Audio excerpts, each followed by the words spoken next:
Sa nauna nating video ay tinilakay natin ang mga sobrang sikat na kanta na nagkaroon ng kontrobersya at ang iba ay nauwi pa sa pagkakaroon ng kaso dahil sa walang paalam na pangungopya o pagnanakaw ng lyrics o tono mula sa ibang kanta tulad ng Hotel California ng Eagles, Welcome to the Hotel California. Come As You Are ng Nirvana, Dancing mud, sound of Warning ng Green Day, at marami pang iba. At dahil na rin sa marami ang nag-request ng part 2, ipag-usapan naman natin ang mga pinagdaan ng kaso na may kinalaman umano sa pangungopya ng mga kantang tulad ng Emotions ni Mariah Carey, I Do Anything for Love ni Meatloaf, You Are Not Alone ni Michael Jackson, at iba pa. Pero bago ang lahat, inaanyayahan muna kita mag-subscribe at i-like na din itong videong ito bilang suporta sa ating channel. Maraming salamat mga idol.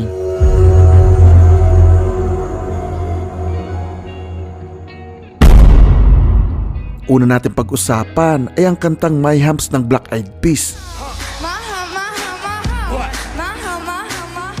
Ang kantang My Humps mga idol ay isinulat ni will.i.am para sana sa girl group na Pussycat Dolls, pero sa huli ay napagdesisyonan nitong isama ito sa pang-apat na album ng Monkey Business ng kanyang grupong Black Eyed Peas noong 2005. Ginamit niyang sample dito ang kantang I Need a Freak ng grupong Sexual Harassment. Noong payagan siya ng isa sa mga sumulat nitong si James McCants. Ang problema lang mga idol ay hindi pala si James McCants ang main songwriter ng naturang kanta. Pinayagan niya si will.i.am na gamitin ito nang walang paalam kay Cleveland DJ at songwriter na si Oren Lynn Tolliver, ang nagmamay-ari ng 75% na royalty ng I Need a Freak. Nauwi ito mga idol sa pagdidemanda ni Oren Lynn Tolliver na nagbigay nga sa kanya ng karapatang makatanggap ng $1.2 million. Kasama na dyan ang 75% na songwriting credits ng My Humps na gamit ang kanyang alias na David Payton. Pangalawa sa ating listahan ay ang I Do Anything for Love ni Meatloaf. Ang I Do Anything for Love ay ang pinakasumikat na kanta ni Meatloaf na bahagi bilang first single ng pang-anim niyang album na Bat Out of Hell 2 noong 1993. Kasama ang palad ay hindi sinasadyang magkaroon ito ng pagkakatulad sa kantang Anything for You ni John Donmore Sinclair noong 1989. Idinemanda sila ng Enclosed Music LLC na nagmamay-ari ng naturang kanta, na kahit nga valid naman ang argumento ni Meatloaf at songwriter nitong si Jim Steinman na hindi sapat para magkaroon ng copyright ang parteng I Would Do Anything For, nagpasya na lang sila magbayad sa labas ng korte para hindi na maabala sa mahabang pandinig ng kaso. Ang pangatlo sa ating listahan ay ang Emotions ni Mariah Carey. Ang Emotions ay first single ni Mariah sa kanyang album na Emotions noong 1991 na naging kanyang pang-5 number 1 hit sa Billboard 100. Ganun pa man, ang tagumpay na ito ay nauwi naman sa matinding laban sa korte noong inakusahan siya ni Maurice White ng grupong Earth, Wind and Fire ng pangungopya ng backing track at melody ng isinulat niyang kanta na Best of My Love na ibinigay niya sa grupong The Emotions noong 1977. Sa huli mga idol ay nakakuha si Maurice White ng hindi sinabing halaga para matapos ang issue. Tinapos na nilang lahat sa labas ng korte. Ang pang-apat sa ating listahan ay ang Treasure ni Bruno Mars. Ang kantang Treasure ang pangatlong single ni Bruno Mars sa kanyang pangalawang album na Unorthodox Jukebox na nai-release noong 2012. Maituturing ito na sobrang hit na kanta dahil na-certified ito bilang 5 times platinum ng Recording Industry Association of America. Ang problema lang mga idol ay halatang kinopya ito sa kantang Baby I'm Yours ng French electronic artist na si Thibaut Berland o mas kilala sa kanyang alias na Breakbot noong 2010. Inamin ng may-ari ng record label ni Breakboot na Because Music na sinubukan umanong magpaalam ni Bruno Mars na i-cover ang kantang Baby I'm Yours, pero nauwi nga ito sa paglikha ni Bruno Mars ng bagong kanta na kaparehas ang tunog. Nauwi ito para isama si Breakboot sa mga songwriters ng Treasure para hindi na mauwi sa pagkakaroon ng kasuhan sa korte. Ibig sabihin mga idol ay kikita si Breakboot sa royalty ng naturang kanta. Ang panglima ay ang Papa Don't Preach ni Madonna. Ang Papa Don't Preach ay isa sa pinakasumikat na kanta ni Madonna na naging pangalawang single sa kanyang pangatlong album na True Blue noong 1986. Pero lingid sa kaalaman ng marami ay kinopya ang melody at musical structure ng chorus nito sa kantang Sugar Don't Bite ng Star Search winner na si Sam Harris noong 1984. Sinasabing hindi na umabot sa korte ang problema dahil nakatanggap ang songwriters ng Sugar Don't Bite ng sobrang laking halaga mula sa kampo ni Madonna. Ang pang-anim sa ating listahan ay ang You Are Not Alone ni Michael Jackson. Ang You Are Not Alone na pangalawang single sa pangsyam na album ni Michael Jackson na History, Past, Present and Future Book 1 noong 1995 ay isinulat ng music artist na si R. Kelly na nakilala naman sa kanyang kantang I Believe I Can Fly.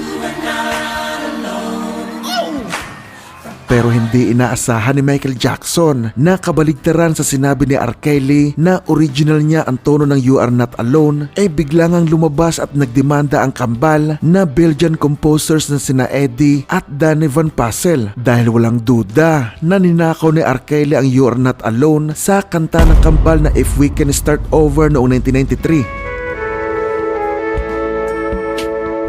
Nagdulot ito mga idol para i-ban sa mga radio station sa Belgium ang naturang kanta ni Michael Jackson, pero kasamaang palad ay sa Belgium lang din na-recognize ang kambal bilang co-songwriters ng You Are Not Alone. Ang pangpito sa ating listahan ay ang Stairway to Heaven ng Led Zeppelin. Ang Stairway to Heaven ng Led Zeppelin ay kasama lagi sa itinuturing na pinaka-iconic na mga kanta sa kasaysayan. Bahagi ito ng kanilang pang-apat na album noong 1971 na dahil nga walang title ang naturang album ay mas nakilala na lang ito bilang Led Zeppelin 4. Pero hindi rin ito nakatakas sa kontrobersya ng plagiarism o pangungopya. Kinasuhan sila ng bandang Spirit noong 2014 dahil ayon sa mga ito ay kinopya umano ang Stairway to Heaven sa kanta nilang Taurus na na-release noong 1968. Itinanggi ito ni Jimmy Page at sinabing hindi niya naririnig ang kantang Taurus. Pero ayon naman sa bandang Spirit ay minsan na silang nagkasama ng Led Zeppelin sa isang gig noong early days nila at doon umano narinig ng Led Zeppelin ang kantang Taurus. Umabot mga idol sa 6 na taon ang naging pandinig sa kaso, pero sa huli ay nalinis ng Led Zeppelin ang kanilang pangalan. Wala pala talaga nangyari na nakawan. Ang pangwalo sa ating listahan ay ang Shake It Off ni Taylor Swift. Ang kantang Shake It Off ay ang lead single ng panglimang album ni Taylor Swift na 1989 noong 2014. Kung saan nga ay ito yung kantang tila ba sagot ni Taylor Swift na wala siyang pakialam sa kabi-kabilang negatibong ibinabato sa kanya ng media na may hangaring sirain ang kanyang imahe. Pero yun nga lang, hindi niya pwedeng baliwalain lang ang kasong isinampa sa kanya ng mga songwriters na sina Sian Hall at Nathan Butler na sumulat ng kantang Players Gun Play ng girl group na 3LW noong 2001. Ayon sa mga ito ay kinopya umano ni Taylor Swift ang mga phrases sa lyrics nitong Players Gonna Play at Haters Gonna Hate na mariin namang itinanggi ni Taylor Swift at pinanindigang isinulat niya ang kanta nang walang reference sa kantang hindi naman niya umano naririnig. Nagtagal ang kaso ng 5 taon na naging isa sa pinakamahabang pandinig sa kasong may kinalaman sa copyright sa kasaysayan ng pop music. Sa huli mga idol ay tinapos nila ang issue noong magkaroon ng kasunduan sa labas ng korte ang dalawang panig. Ang pangsyam sa ating listahan ay ang Ice Ice Baby ni Vanilla Ice. Ang kantang Ice Ice Baby ang pinakaunang kanta na na-release ni Robert Matthew Van Winkle na mas kilala sa kanyang alias na Vanilla Ice na bahagi naman ng kanyang debut album na To The Extreme noong 1990. Crush the speaker that booms. I'm killing your brain like a poisonous mushroom. Na sigurado naman akong alam natin agad kung saan niya kinuha ang tono o tunog ng naturang kanta. Mayroon pa bang hindi nakakarinig ng kantang Under Pressure ng bandang Queen at ni David Bowie noong 90s? Kung mayroon man ay siguradong ilan lang. Dahil kahit nga sa panahon natin ngayon ay madalas pa natin itong naririnig. May video tayo tungkol dito kung saan nga ay nauwi nga ang kaso sa pagbabayad ni Vanilla Ice sa kampo ng bandang Queen at ni David Bowie. Isinama niya din ang mga ito sa mga songwriters ng Ice Ice Baby, sa credits at sa mga kinikita nito sa royalties. Sinasabing ang kasong ito ni Vanilla Ice ang isa sa naging landmark example o nagbigay babala sa ibang mga music artist na sobrang halaga ng legal na paraan sa paghingi ng permission sa mga original composers kung gagawing sample ang kahit kaunting bahagi ng kanta ng iba. Ang pang-10 at huli sa ating listahan ay ang Greatest Love of All ni Whitney Houston. Ang kantang Greatest Love of All ay cover song ni Whitney Houston na unang inirelease bilang B-side ng kanyang debut single na You Give Good Love, hanggang isinama na nga rin ito bilang pang-anim na single sa kanyang debut at self-titled album na Whitney Houston noong taon ng 1985. Unang narinig ang naturang kanta kay George Benson noong 1977.